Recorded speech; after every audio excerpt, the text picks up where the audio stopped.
Alors on est là ici à dénoncer en fait le plan austéritaire qui nous est proposé par le gouvernement Macron, notamment dans la santé, avec des coupes importantes qui sont prévues. En première année d'études, pendant nos stages, on est payé 1 € de l'heure. C'est pour vous dire un peu l'état de la santé aujourd'hui, sans parler évidemment des services actuellement. On est là aujourd'hui parce que depuis 2024, suite à la dissolution, il n'y a pas eu de changement de politique dans le pays.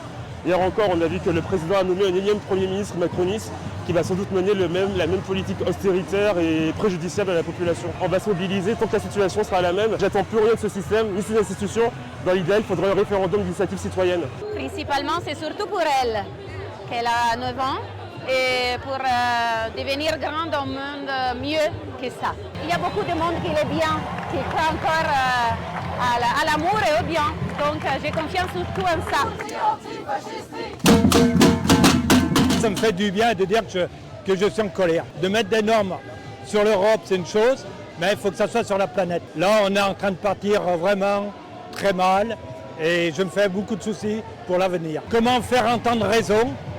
Le problème est là. L'anarchie, peut-être, mais ce n'est pas une solution non plus.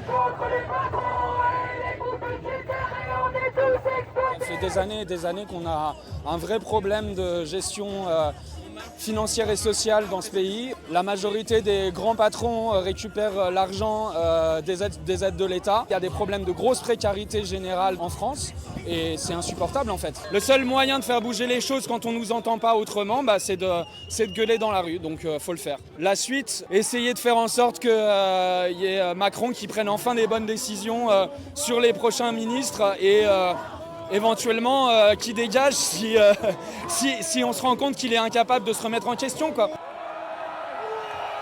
Je veux protester contre l'injustice sociale, contre un gouvernement et un président qui n'écoutent pas les citoyens, qui ne tiennent pas compte de ce qu'on vote aux élections, contre un gouvernement qui n'agit pas et qui se rend complice du génocide à Gaza. Toute une série de raisons qui me mettent très en colère. Je suis contente parce qu'il y a du monde, en même temps j'aimerais qu'il y en ait plus, j'espère que c'est qu'un début.